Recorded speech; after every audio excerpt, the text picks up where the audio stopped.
Business as Mission sa Entrepinoy Espesyal tuwing Lunes, alas 11 hanggang alas 12 ng tanghali sa 702 DZAS FEBC Radio TV. Mga kaagapay, ikaw pa rin ay nakikinig at nanonood sa Entrepinoy Espesyal. Dito lang yan sa himpilang 702 DZAS FEBC Radio TV, Agapay ng Sambayanan. Muli, ako pa rin po ang inyong kasama, Arwel Mendoza. At tayo po ay dadako na sa Patok na Negosyo segment na kung saan atin pong makakakwentuhan ang ating mga matatagumpay na entrepinoy at entrepinay na tiyak atin pong kapupulutan ng aral at inspirasyon. At tuwing Lunes, atin pong nakakasama ang mga kaagapay natin mula po sa Business as Mission Philippines upang talakayin ang iba't ibang aspekto na may kinalaman po sa pagbe-business. At ang ating programa ay napapakinggan din sa iba't ibang himpilan ng Far East Broadcasting Company Philippines. And today, mayroon po tayong makakasama na isang entrepreneur na mula po sa lalawigan ng Davao. Kaya po mas pinaspecial po ang ating episode for today. At sa mga nakaraang episodes po natin, napakinggan nyo rin po yung kwento naman ng ilang successful entrepreneurs natin dito sa Davao. At atin na pong i-welcome sa ating programa ang Vice President ng 611 Global Services. Walang iba kundi si Ma'am Karine Lim Haubian. Miss Karine, magandang araw po sa inyo and welcome sa programang Entrepinoy Espesyal. Hello, good afternoon everyone. Yes, magandang araw po sa inyo and thank you for joining us today at naglaan po talaga kayo ng oras para po sa ating mga kaagapay. But before anything else, Ma'am Karine, baka meron po kayong gusto munang batiin or i-greet this morning. Hello, good afternoon. Magandang hapon sa inyong lahat. I'd like to greet my babies, Sander, Carrie, Alex, and Zion. Hello. Hi. At ang inyong husband. My husband, Mike. Hello, if you're listening. Ayan, that's for sure. Nakikinig na po sila at nanonood sa ating episode. At ma'am, ang layunin po or goal ng ating kwentuhan ay makapag-iwan po ng inspirasyon sa ating mga taga-subaybay na nasa larangan ng pagnenegosyo o aspiring na entrepreneurs. At dito po sa ating magiging talakayan, syempre gusto kong simulan muna ang ating kwentuhan sa isang tanong na, Ma'am Karine, ano po ba yung nature ng inyong negosyo na 611 Global Services? What are the services na ino-offer po natin sa ating mga kliyente? Kami ay isang local BPO center based in Davao, Gensan, Digos, and we're opening one more in Cagayan this year. So in the simplest sense, any work na kaya mong i-delegate sa iba, kaya naming gawin, whether it be admin, creative, or operational tasks. Pwede niyong ipasa sa amin so that you can focus more on your core business. And gano'n na po katagal itong inyong negosyo, Ma'am Karine? We're actually celebrating our 19th year this Almost year. 2 decades na po sa BPO industry. But it's actually my husband who started it, fresh out of college with only 20 seats when he started. Okay. But he had a vision. Sabi niya, gusto ko yung business na that can employ people and make an impact in the community. So yun yung vision niya. Oo, at hanggang ngayon yun pa rin yung kine-carry ninyo at ine-embody dito po sa 611 Global Services. At alam naman po natin na ang BPO industry dito sa Pilipinas talagang emerging po yan. Sabi nga nila talagang saturated na yan dahil marami po sa ating mga kababayan ang nabibigyan ng oportunidad na sila po ay makapagtrabaho. Lalo na po sa inyo dito po sa ating mga kababayan sa lungsod ng Davao. Pero kayo po, Ma'am Karine, kailan naman po kayo naging part ng 611? Actually, bago lang. 2-3 years ago. 2023 when I joined. Sabi ng hubby ko, kailangan ko na ng help. Okay, here I am. Yes. Sabi ni Isaiah, right? Here I am, send me. I'll help you. Oo, so talagang katuwang nyo po o katuwang kayo mismo ng inyong husband sa pag-manage nitong inyong business. And as Vice President ng 611 Global Services, ano po ba yung mga pangunahing roles po ninyo dito sa company? Basically, ang focus ko is actually on the accounting side. So the payroll is under me, expenses, collections, that side. The operations naman ay ang sa kanya. At kayo po ba talagang matuos, ma'am, sa kaperahan or sa accounting? Actually, si hubby is very generous. So madaming, i-allow mo ba to? Pabayaan mo na. Sige na, let it go. So talagang kayo ang nag-a-approve kung Yeah. talagang But working together in the business is also an avenue for you to talk things. yeah. So it's really, I think, God's design for women to help the husbands in the business because you fulfill your role as a helper and wives submit to your husbands. Yeah, that's true. And biblical yan. Talagang kailangan mag-submit sa husband. At part of your submission is to be part of your company as the vice president. And ma'am, dito po sa ating talakayan para mas makilala rin po kayo ng ating mga taga-subaybay. Bago po kayo naging part ng 611 Global Services, naranasan nyo rin po bang maging isang empleyado, ma'am? Yes. I've worked in a bank for 5 years. 5 years. Yeah. So kaya accounting ang aking assignment. Kaya pala. But yung course ko nung college is also not accounting. It's architecture actually. So iba. Yeah, iba talaga. diverse talaga lahat. Yeah. But where God places you, Yes. there you will grow. Totoo yan. At ino-orchestrate nga ng Panginoon ang mga kaganapan sa buhay natin alinsunod sa kanyang kalooban. And now, bilang isang negosyante at part po kayo ng 611 Global Services, ano yung mga usual challenges, ma'am, na inyong na-encounter sa negosyo at paano nyo po ito na-overcome? Siguro unahin natin doon sa daily operations natin, ma'am. Actually, sa BPO, major challenge, one that really strikes out is really attrition rate. So in the Philippines, sa lahat ng industries, it's the BPO industry that records the highest attrition, 40%. 40%. Yeah, but by God's grace, ours is only at 8%. Oh, Yeah. praise God. Yeah, so yun talaga because we spend a lot on training people and people is our product, right? Hindi naman kami nagsasell ng furniture na may... Walang produkto. So it's really people. Once they leave us, that's already investment down the drain. Yeah, oo, totoo yan So At that's our biggest challenge. How do we retain our employees? At part nga ng isang responsableng negosyante ay yung pangangalaga niya sa kanyang mga empleyado. Dahil dito po sa ating palatuntunan, ang lagi nga naming paalala sa ating mga taga-subaybay na ang ating empleyado ay hindi lang basta employees, kundi part sila ng ating growing family. Kaya mahalaga po na bilang isang business leader, napaparamdam natin yung sense of belongingness sa ating mga empleyado. At kapag naramdaman nila na sila ay part at malaki ang kanilang kontribusyon sa company, mas mag-e-excel pa sila.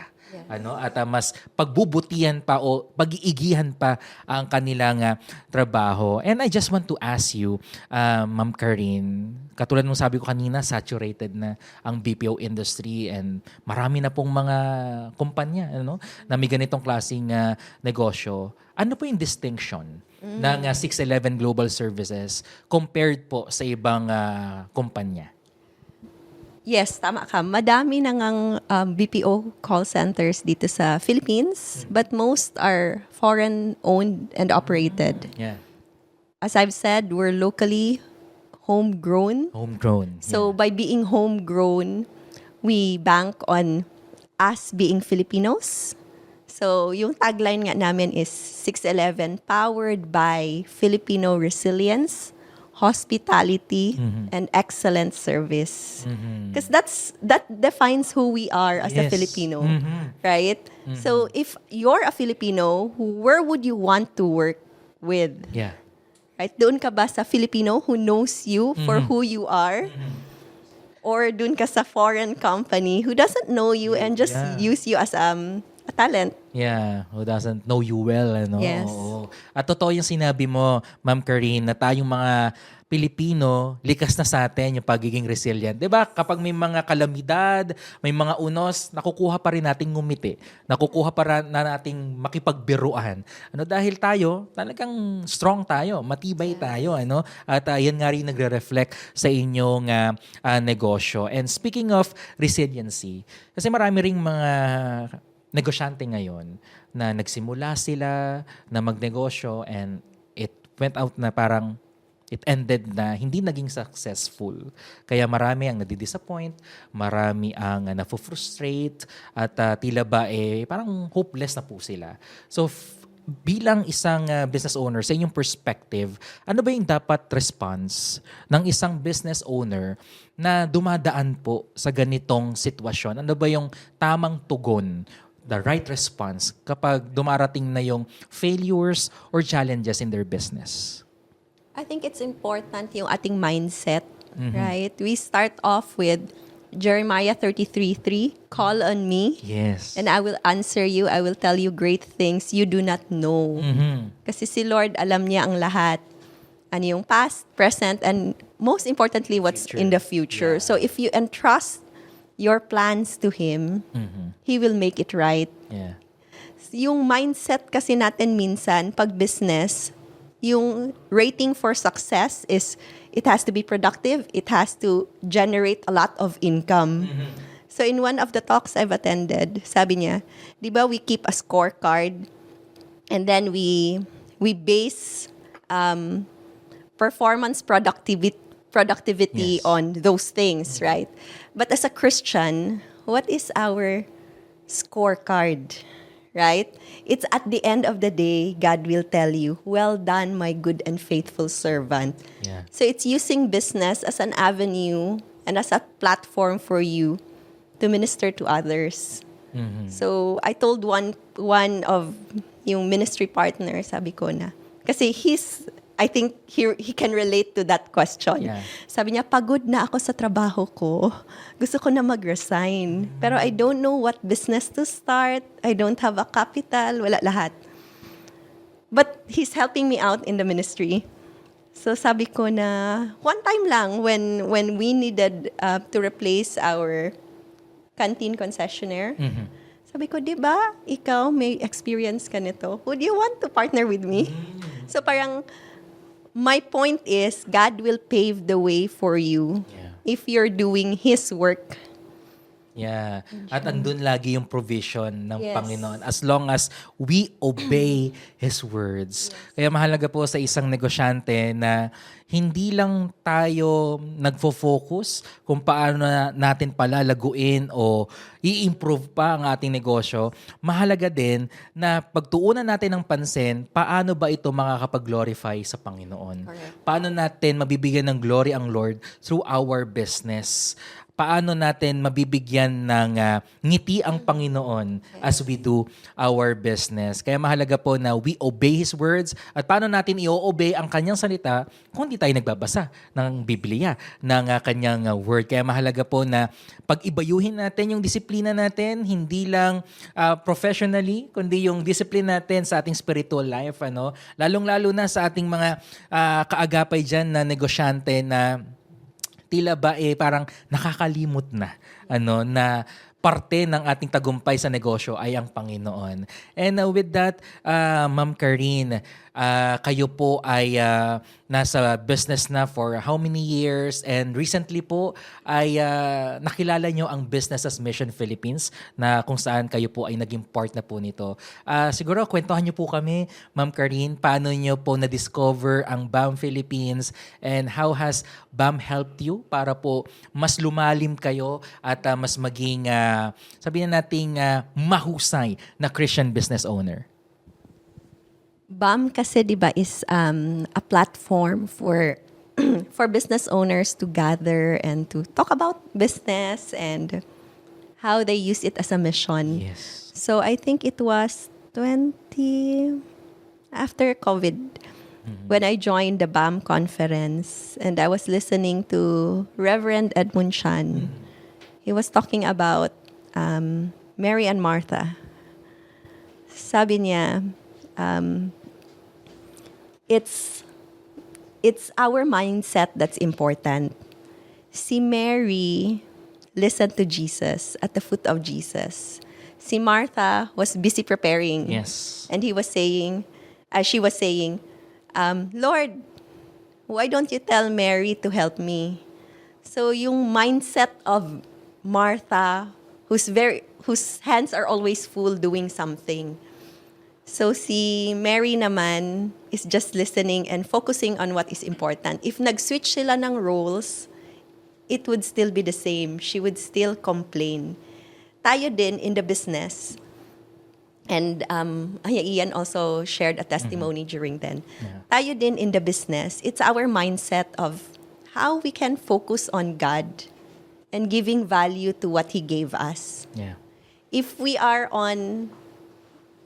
always on the attitude of being entitled, this business is mine, I can serve God by maybe giving tithes or helping others, but not focusing on it being a mission, we missed out on our Mary's role. Yeah. Now we sit down at the foot of Jesus. Kaya sino ka doon? Kaagapay, bilang isang negosyante. Ikaw ba si Mary na nakafocus lang sa pakikinig sa Panginoon? O ikaw si Martha na kayod ng kayod, 24/7, tila ba kulang pa ang isang araw para matapos mo yung trabaho mo? And hopefully, maging katulad tayo ni Mary na despite of, yung different noises, yung busyness sa mundo, naglalaan pa rin tayo ng oras para sa Panginoon. And I think it's important also to remember yung Psalm 127. Even in your sleep, God will provide for those He loves. yeah, and napakagandang assurance yun ng Panginoon sa atin na if we will seek His kingdom first, si Lord ang bahala sa atin.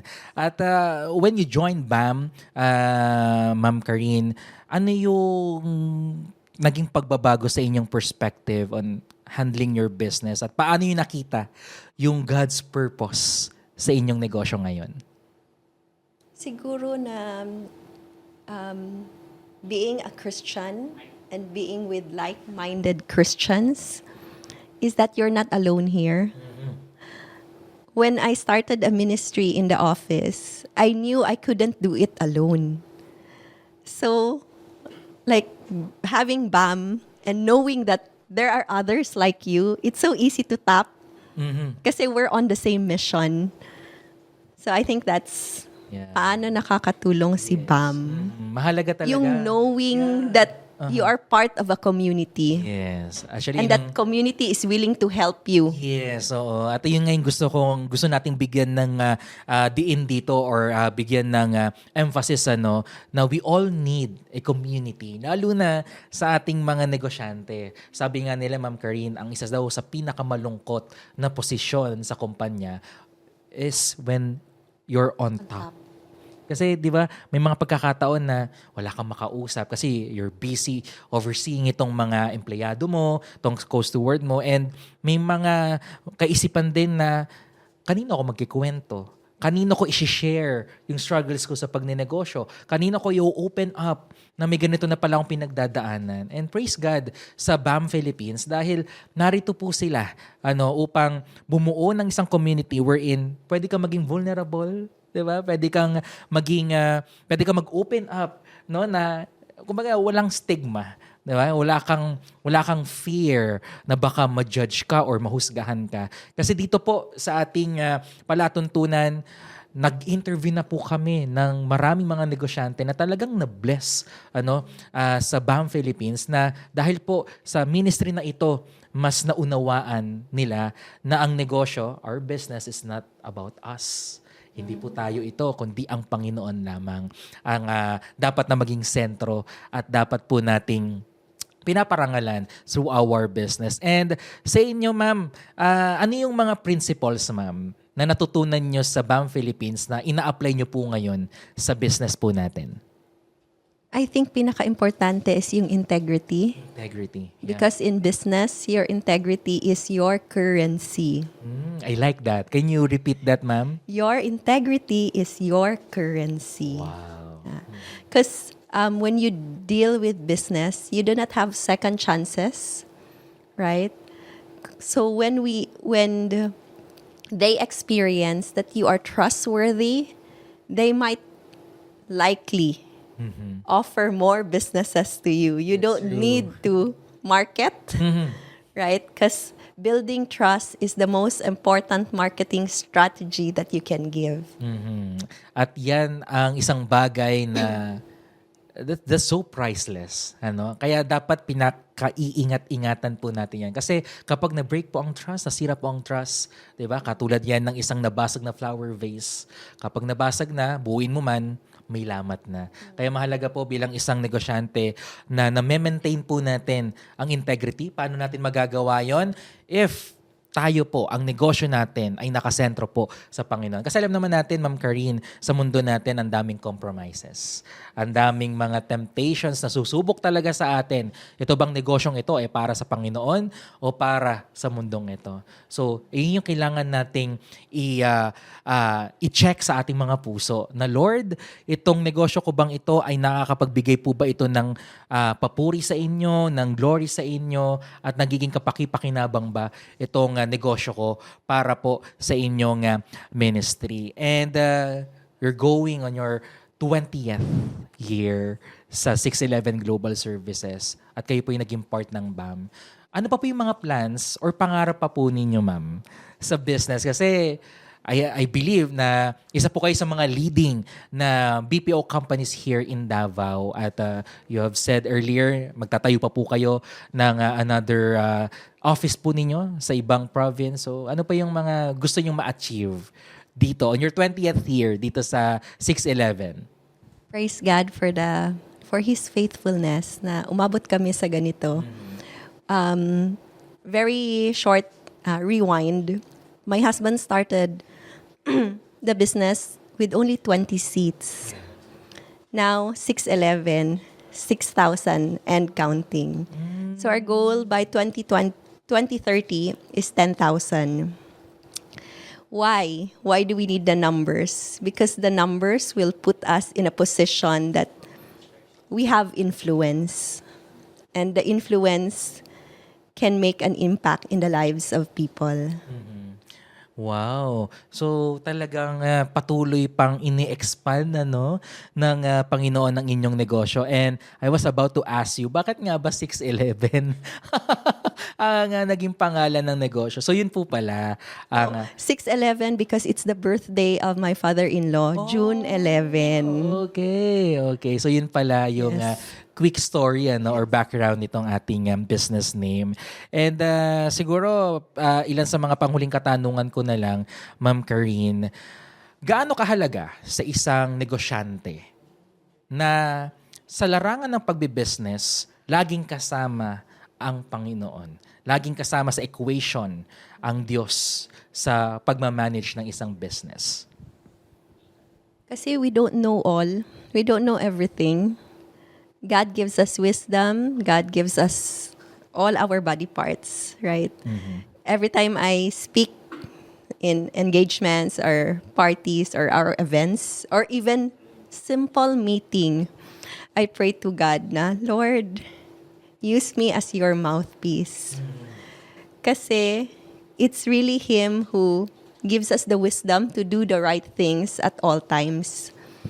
So, and trusting that your decisions and the words reflect you being a Christian is very important. So, maybe, so let us continue to maintain itong integrity. At kayo rin po ay isang ina at isang asawa. And busy rin sa company, pero isa rin po sa dapat na tinitingnan ng isang negosyante yung oras niya para sa pamilya. Kayo, Ma'am Karine, paano niyo po nababalance ang inyong time for the work, your ministry, and your family. Napagkakasya ba, ma'am? Sa loob ng 24 oras ang lahat ng ito? Si Lord na bahala mag-arrange and manage my schedule. Nung nag-start ako ng discipleship group, imagine ito, this was COVID time. Who would have known, ang schedule namin is every Tuesdays. Who would have known that when the classes opened that following year, Wednesday is asynchronous. Only God can orchestrate things, right? Wow. Kaya on a Tuesday, hindi ako rush na I should finish our D group sessions kasi my class the next day, kailangan magpatulog ng kids. God is the only one who can do such things. Yeah. So that's an example. One is planning. The schedules has to be planned.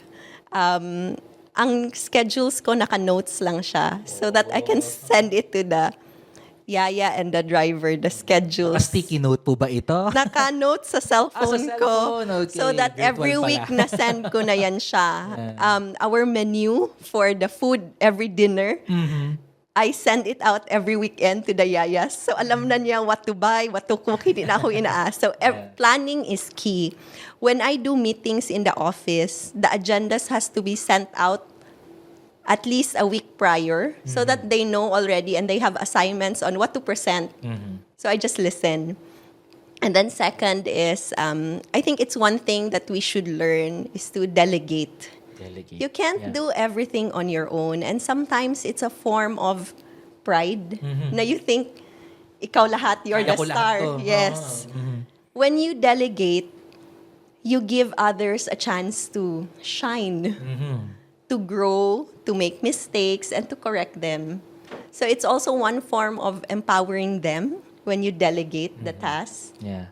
Oh, at mahalaga 'yon dahil nararamdaman nila na meron po kayong trust. May Yes. tiwala po kayo sa inyong mga kasama sa negosyo na kaya nilang gawin yan. Kaya niyo po pinagkakatiwala yung mga, sabihin natin mga mabigat na task, no? At mga, yung delegation, talaga makakatulong din yan para mas ma-manage natin ng maayos ang ating business. And panghuli na lang, Ma'am Kareen, para po sa ating mga taga-subaybay at tagapakinig ngayong umaga, ano po yung mensahe, ma'am, na gusto niyo pong iwan para sa kanila? Very simple. It's from the song called A Gift to You.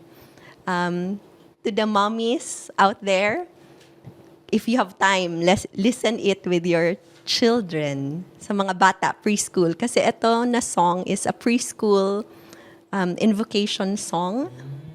Very simple ang words. I'll search it up, the lyrics, so I can read it to you. Ano ulit ang title nito, ma'am? A Gift to You. A Gift to You. It's simple, it's sincere, it's surrendered. It's like childlike faith na walang hidden agendas. Just give it all to the Lord. So the first line says, Lord, if we could, we would fill our hands with all the wonderful things you give us. Then we'd lift them up and give them back to you. Everything I am, everything I'll be, I give it to you, Lord, and do it thankfully. Everything I have, all you've given me, I give it to you, Lord, and do it thankfully. So, di ba, very simple? Yeah. I teach this to my kids as our sleeping song. Na kailang lalabay. Oh, and they like it, but di ba, songs speak to our spirit. That's true. And I think that's me also planting a vision for them. Wow. So yun siya. Napakagandang awitin pala niyan, ano? A So gift, that's my message for everyone. a gift to To the Lord. To the Lord. So your life Yeah. is a gift to the Lord. What you do with it every day is your gift to the Lord. Nako, napakaganda nitong mga binahagi sa atin ni Ma'am Kareen. And thank you, ma'am, for sharing your inspiring story sa inyong pagnenegosyo at sa inyong mga insights kung paano nga ba natin i-manage ang ating business in God's way. And ang prayer namin, ma'am, patuloy pa pong i-bless ng Lord ang 611 Global Services, and I just want to greet you advance happy birthday. Dahil tomorrow po she'll be celebrating her birthday. Patuloy pa po kayong i-bless ng Lord. So maraming salamat, Ma'am Kareen. Mag-ingat po kayo. Good morning and God bless you. Mga kaagapay, atin pong nakasama si Ma'am Corinne Lim Haubian, ang Vice President ng 611 Global Services.